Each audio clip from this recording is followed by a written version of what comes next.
गद्दी छोड़, गद्दी छोड़, गद्दी छोड़।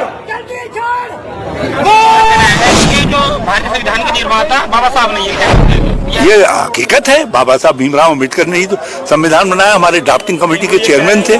सब कुछ तो उन्होंने लिखा, उनका बनाया संविधान है। गांधी ने कहा कि कहाँ है अम्बेडकर, मेरे विचारों की आलोचना करता है, लेकिन मैं चाहता हूँ भारत के संविधान को बनाने का काम उससे बेहतर और कोई नहीं कर सकता, उसको एक काम सौंपा जाए। और वो इस बार कोई कहीं जाए, भाजपा का भी सफाया होगा और ऐसे ठीक मौके पर डंडी मारने वालों का भी सफाया हो जाएगा समाज में। वो उन सब का चेहरा बेनकाब हो जाएगा। इस बार हम ऐसे कलाकारों को जो है पकड़ पकड़ करके माँ गंगा के हवाले कर देंगे। कहेंगे माँ हमारे साथ रहे इसलिए इनका पाप माफ कर दे, लेकिन अपने साथ बहा करके ले जाए। विष्णु भगवान सपने में आए, कैसा हो सकता है?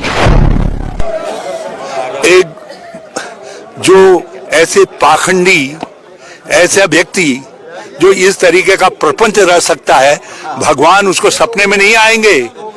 भगवान जो है ऐसे व्यक्ति को कहेंगे ये तो नरक में नहीं, ये रौरव नरक के लायक है। और ऐसे व्यक्ति को भगवान कहाँ से नजर आएंगे? वो इस बार कोई कहीं जाए, भाजपा का भी सफाया होगा और ऐसे ठीक मौके पर डंडी मारने वालों का भी सफाया हो जाएगा समाज में। वो उन सब का चेहरा बेनकाब हो जाएगा।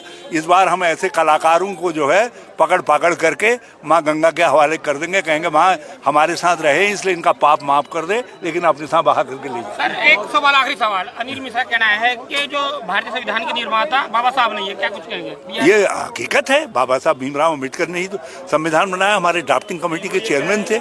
सब कुछ तो उन्होंने लिखा, उनका बनाया संविधान है। गांधी ने कहा कि कहाँ है अम्बेडकर, मेरे विचारों की आलोचना करता है, लेकिन मैं चाहता हूँ भारत के संविधान को बनाने का काम उससे बेहतर और कोई नहीं कर सकता, उसको एक काम सौंपा जाए। और इसीलिए गांधी सामाजिक न्याय को चाहते थे प्रमुख तत्व के रूप में, और हमारे संविधान का शीर्षक तत्व सामाजिक न्याय है, जिसको आज भाजपा की सरकार धीरे धीरे घोल घोल करके निकाल बाहर कर रही है, समाप्त कर रही है। सर एक आईपीएस अधिकारी को जातिवाद के रहते हुए आत्महत्या करनी पड़ी, कैसे देखते हैं? ये बहुत ही इसने झकझोर देने वाला, ये भारत की आत्मा को झकझोर देने वाली घटना है। और इस घटना को, इसके लिए जो तत्व जिम्मेदार हैं, उन तत्वों का डट करके मुकाबला होना चाहिए। ये असहिष्णुतावादी ताकतें और इस तरीके के बैबनेस फैलाने वाली कट्टरवादी ताकतें इसके लिए जिम्मेदार हैं। सीजीआई पर जूता फेंका जाता है, कैसे देखते हैं?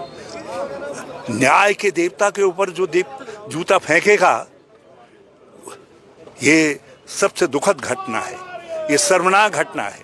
हमारे देश का लोकतंत्र 100वें वर्ष में प्रवेश करेगा कुछ समय बाद, 2047 के अंदर।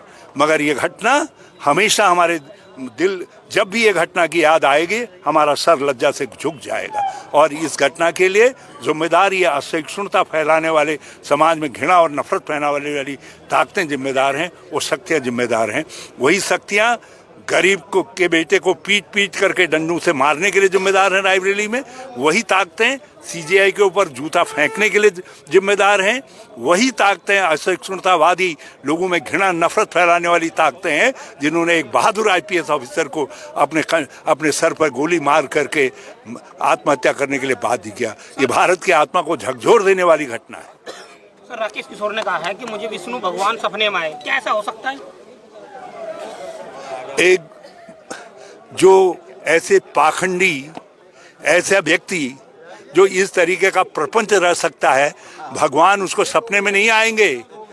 भगवान जो है ऐसे व्यक्ति को कहेंगे ये तो नरक में नहीं, ये रौरव नरक के लायक है। और ऐसे व्यक्ति को भगवान कहाँ से नजर आएंगे?